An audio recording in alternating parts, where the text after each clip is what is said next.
संघर्ष एक मैं समझ लीजिए कि संघर्ष की तरह ही है। मैं दिनों रात उसमें 3 बजे सुबह तक जिम किया हूँ। 3 बजे सुबह में आता था तो 4 बजे जिम जाता था और 7 बजे जिम से लौटता था, फिर 9 बजे मैं सेट पे होता था। ऐसी मेहनत की है मैंने संघर्ष के लिए। सिर्फ डायरेक्टर को चाहिए था कि मुझे ऐसे दिखाना है आपको, और मैंने खाना छोड़ दिया। मैं आज 6 मुझे लगता है कि 5 महीने से मैं रोटी और चावल नहीं खाया हूँ। सिर्फ मैं सलाद पे चल रहा हूँ और बॉयल कुछ चीज़ें खा लेता हूँ, अंडे वंडे खा लेता हूँ। तो वो सारी चीज़ें चल रही है। मैं अभी अपने आप को मैं चाहता हूँ कि दुनिया से अलग अपने आप को दिखाऊं, और कोशिश है मेरी कि मैं थोड़ा सा अलग होकर दिखाऊं। लोग ये ना कहें कि भोजपुरी का, और भोजपुरी अगर आए तो लोग कहें यार भोजपुरी में ऐसे भी लोग हैं क्या, भोजपुरी के हीरो ऐसे होते हैं यार, भोजपुरी में ऐसे होते हैं।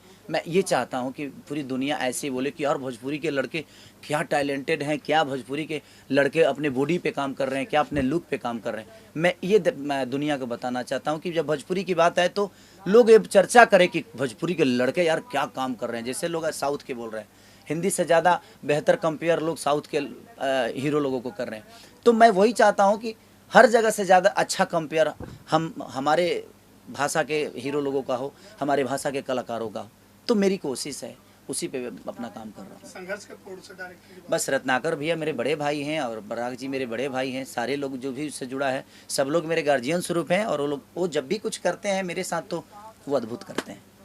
एंटरटेनमेंट की बात आई तो आती है यामिनी सिंह, जिसके साथ आप फर्स्ट टाइम फिल्म कर रहे हैं। क्या कहेंगे, और फिल्म किस तरीके से बन रही है? नहीं, यामिनी से मैं एक बार होली के कोई शो पे मिला था, अभी भी का एक होली का शो था उस पर।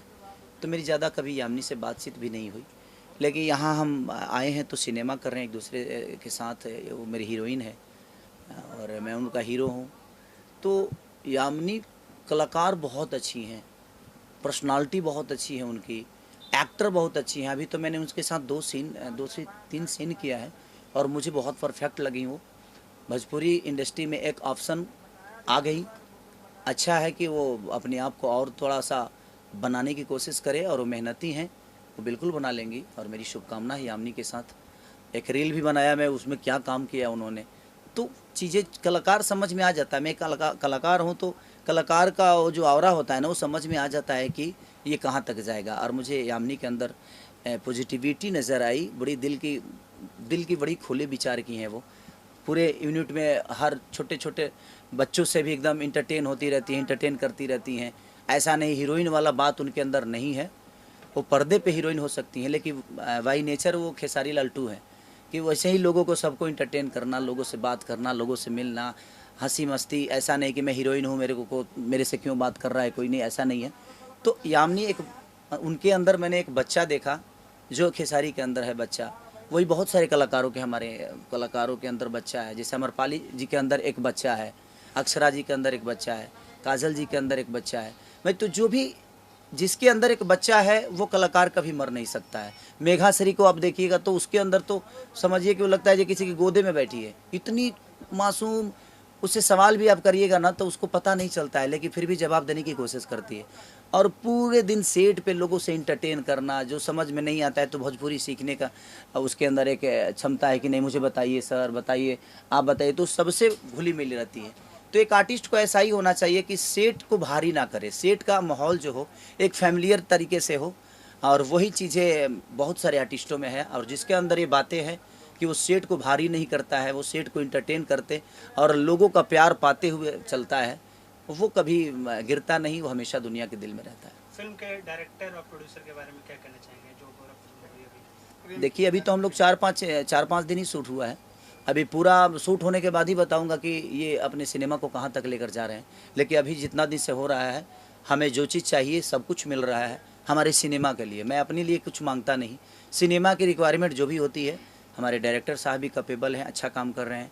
हमारे उनके असिस्टेंट रवि और अजय दोनों इतने कूल हैं कि अपना डायरेक्टर साहब को ज़्यादा भारी नहीं देते, सारा भार अपने पे बेचारे लेकर दौड़ते रहते हैं।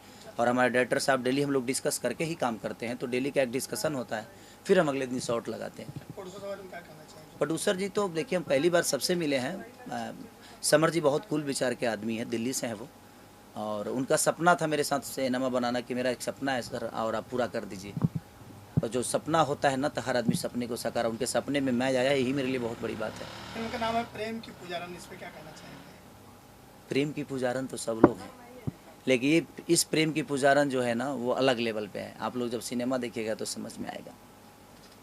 फैंस से क्या कहेंगे? बस मैं सबसे यही कहना चाहता हूँ कि हमारी जो सिनेमा है बोल राधा बोल, छठ के अवसर पे बिहार में रिलीज़ हो रही है और दीपावली के अवसर पे ऑल ओवर इंडिया है, बिहार छोड़ के ऑल ओवर इंडिया हर जगह रिलीज़ हो रही है। तो आप लोग अपना प्यार और आशीर्वाद इतना दीजिए कि हमारी आस्था दुनिया को समझ में आए कि छठ का महिमा का, आस्था का महिमा क्या होता है। ये पूरी यहाँ तक नहीं, मुझे लगता है कि हॉलीवुड तक ये गूंज जानी चाहिए आप सबका प्यार का।